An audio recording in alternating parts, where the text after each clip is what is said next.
جن کا سائنس بھی پناہ مانگتی ہے مذہبیوں سے کہ پروردگار یہ کیا میری طرف نسبت دیتے ہیں. دین سائنس سے ثابت کرنا، قرآن سائنس سے ثابت کرنا، اور سائنس سے وہی کام نہیں لیتے جو سائنس کے لیے ہے، جو لینا چاہیے اس سے، اس کے علاوہ سارے استفادے سائنس سے کرتے ہیں.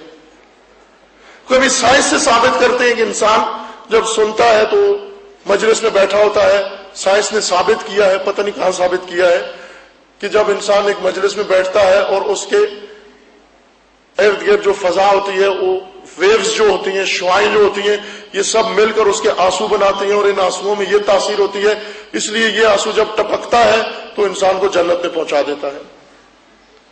اور پھر تو سائنسدان کو سب سے پہلے جنت میں جانا چاہیے جس نے یہ فارمولا کشف کیا ہے. نہ، ایسے نہیں ہوتا.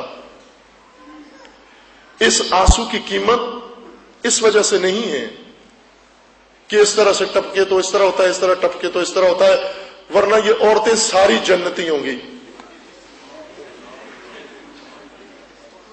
جتنا یہ بات بے بات پہ روتی ہیں، یہ ساری بہشت میں ہونی چاہیے. اور اکثر یہ روایت ہے، جو قول ہے، جو شیخ انصاری مجتہد المجتہدین، جن کے اقوال و کتابیں اور فقہ پڑھ کر مجتہد و مرجع بنتے ہیں بزرگان، انہوں نے اپنی ایک کتاب میں لکھا ہے کہ ذرا ایرانی ہے نا، وہ ایران کے انہوں نے لکھا ماحول میں، کہا کہ یہ بہت سارے لوگ جو آتے ہیں مجالس میں آ کر روتے ہیں، بہت سارے اپنے دردوں کو رو رہے ہوتے ہیں، امام حسین کو نہیں روتے. ہوتا ہے بسا اوقات یہ اپنے دردوں کو رو رہے ہوتے ہیں. کوئی کاروبار ٹھنڈا ہے، مان پڑا ہوا ہے، بیوی سے جھگڑا ہو گیا ہے، ساس نے ڈانٹ دیا ہے، بس وہ کوئی اور نہیں ہو، دل کی بات، دل ٹوٹا ہوا ہے، اس کا جی کرتا ہے کہیں روئے. اگر ایسے ہی چوک پہ رونا شروع کر دیں، ایمبولینس اٹھا کر عیدی والے لے جائیں گے، اس کو جمع کرا دیں گے. وہ ڈھونڈ رہا ہوتا ہے کوئی ماحول ایسا مل جائے کہ وہاں آپ دیکھیں بعض فضائل پہ بھی رونا شروع کر دیتے ہیں، ابھی مصائب شروع بھی نہیں ہوتا رونا شروع کر دیتے ہیں. یعنی خوب سب نہیں ہوتے، سب کی بات نہیں ہو رہی، بعض. اور یہ تجربہ شدہ ایک بات ہے. ایک عالم دین ابھی موجود ہیں، یہ جملہ یہ شیخ انصاری کا ان کو بتایا تو انہوں نے کہا کہ میں نے اس پر تجربہ بھی کیا ہے. قم میں 2 طرح کے طلبہ رہتے ہیں. ابھی ہمارے مجلس میں بزرگوار عالم دین تشریف فرما ہیں، جانتے ہیں یہ کہ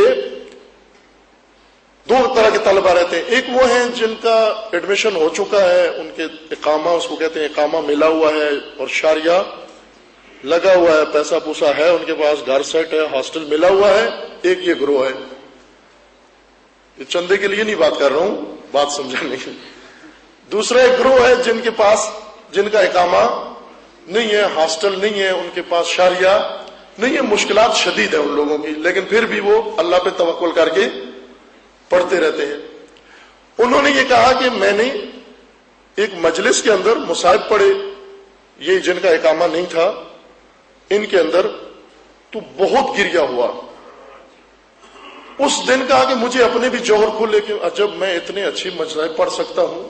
آج مجھے اندازہ ہوا کہ اتنے لوگ روتے ہیں، گریا کرتے ہیں. مجھے کہا اس کے بعد وہی مضمون میں نے دوسرے دن مجلس تھی، اس مجلس میں خود بھی تھا جس میں انہوں نے یہ بات بھی سنائی. اس میں سارے اقامے والے تھے، سارے شہریے والے تھے، سارے مطمئن آسودہ لوگ تھے، اور انہوں نے وہی مضمون جس پر پہلے دن بہت گریا ہوا، وہی مضمون جا کر ان کے درمیان پڑھا. ایک آدمی بھی نہیں رویا. تو نیچے اتر کر مجھے کہنے لگے کہ آپ نے جو بات کی تھی وہ درست ہے.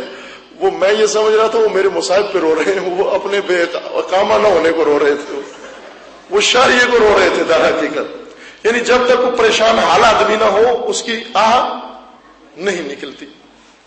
بہت سارے اپنی پریشانیوں کو روتے ہیں.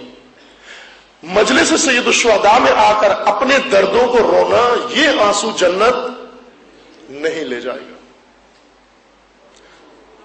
مجلس حسین کو بہانہ قرار دینا اور اپنے دردوں کو رونا، اپنے دل کی بڑاس نکالنا، اپنی مشکلات کو رونا، یہ آنسو کہیں نہیں لے جاتا. اس آنسو کی کوئی قیمت نہیں ہے. احساسات ابھر